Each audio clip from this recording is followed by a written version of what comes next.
Bueno.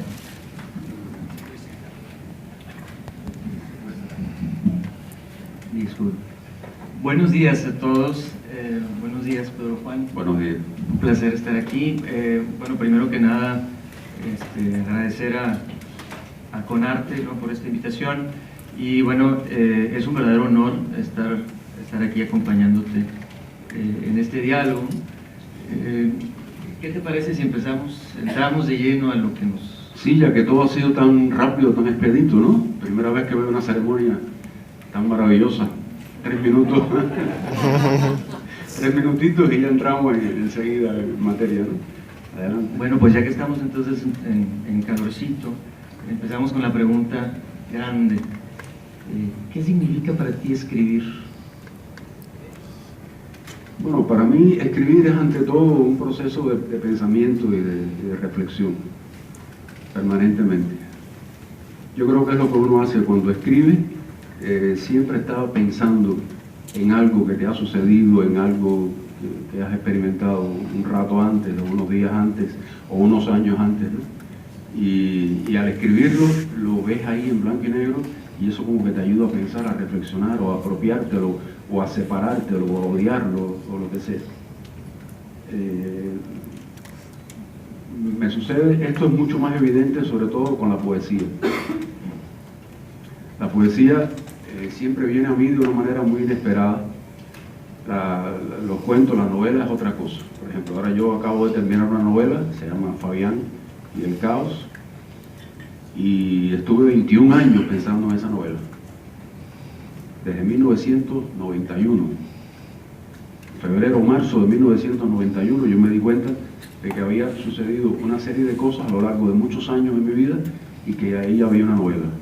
Y estuve 21 años pensando en esa novela. Con la poesía no pasa eso, con un cuento no pasa eso. Un cuento lo piensas muy rápido y lo escribes y ya se acabó, y te lo quitas de adelante, ¿no? Y un poema es cuestión de minutos. Estás pensando, estás reflexionando y escribes el poema y se acabó. Bueno, después tienes que arreglarlo, todo eso, ¿no? Pero hay una primera salida, así que es eso, es reflexión, es pensamiento. Bueno, sin embargo, en novelas como El Rey de la Habana, según nos cuentas, ¿no?, la escritura fue frenética, ¿no? 57 días me parece que mencionas. Sí, pero ¿qué pasó con El Rey de la Habana? El Rey de la Habana, porque a veces este proceso de reflexión es subconsciente, ¿no? Es inconsciente, funciona de manera intuitiva. El Rey de la Habana y Magda, la pareja de él, son dos personajes que me sobraron de Trilogía Sucia.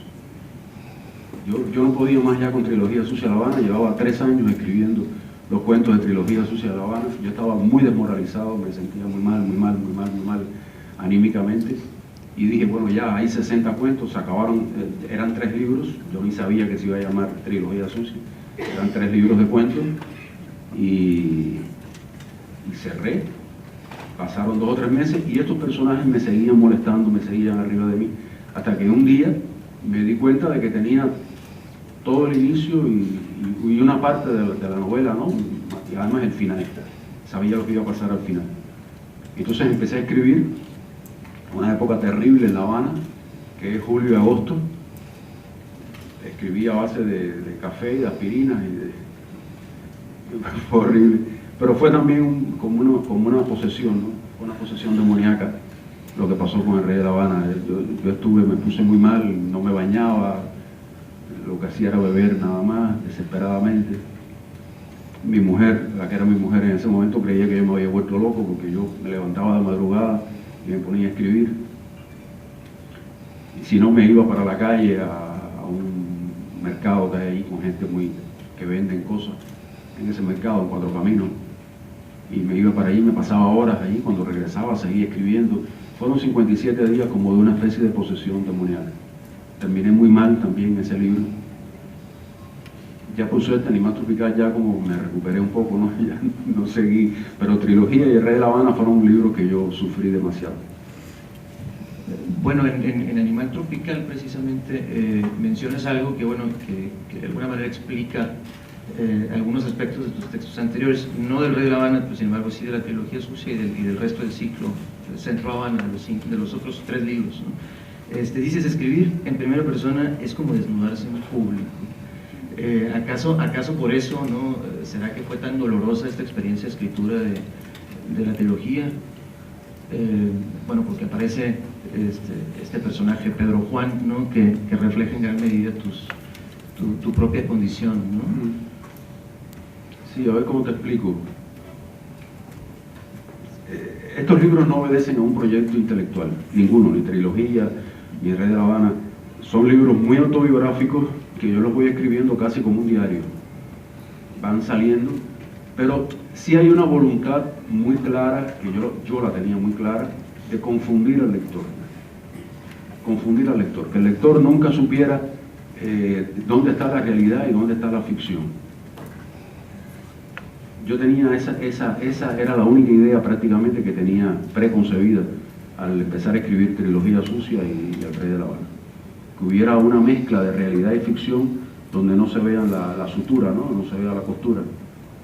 Y por eso escribo en primera persona con un personaje que se llama Pedro Juan, que alguna vez fue periodista, es decir, que es un personaje muy parecido a mí, pero un tipo muy brutal, muy grosero, muy machista, muy arrogante, muy depresivo, muy melancólico a veces.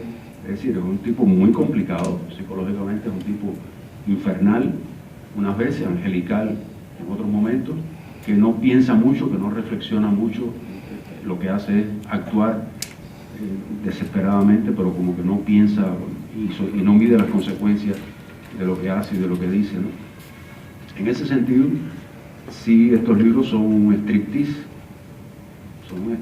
estoy en escena todo el tiempo, desnudo, pero yo digo, bueno, no soy yo, es Pedro Juan, no me confundan que es Pedro Juan, y un poco que me escudo, ¿no? Porque yo no soy así, yo soy un tipo más bien tranquilo, ordenado, y Pedro Juan es como mi lado oscuro, ¿no? Como el diablito ese que todos llevamos dentro, y se desató durante esos años en estos libros. Bueno, de hecho, esto me quedó más o menos aclarado, ¿no? en algunas lecturas posteriores de tu obra, ¿no? Bueno, obviamente en Diálogo con mi sombra, pero bueno, explicas precisamente el surgimiento de Pedro Juan como una suerte bueno, dices que es una sombra tuya, ¿no? Sin embargo, bueno, crees que en algún momento Pedro Juan podría decir que tú eres una sombra de él, ¿no?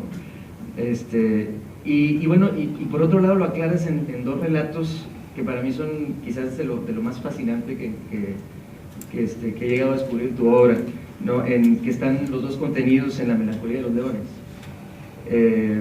Por un lado, bueno, la cosecha de Pedros, ¿no? Que precisamente que hablas de esta proliferación, ¿no? De Pedros que van anidando en tu cuerpo y que van... Dentro de Pedro hay muchos Pedritos. Exacto, todos los Pedritos que salen, ¿no?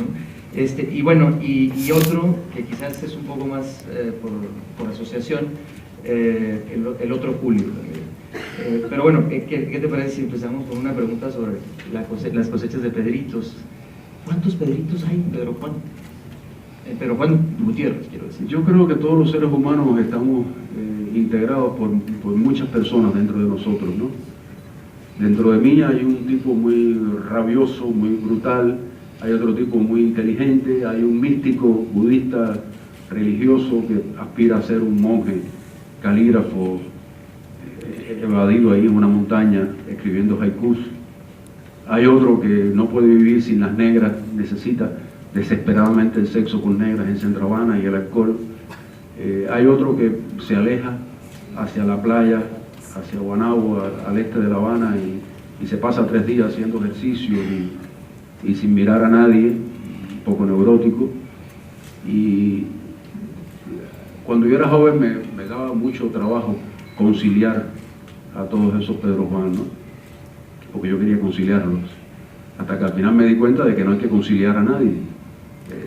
Son habitantes que hay dentro de mí, que yo comprendo que están dentro de mí, que a veces se desarrolla uno, a veces otro es el que coge el mando, a veces este aplasta al otro y habla mal de aquel, son unos desvergonzados.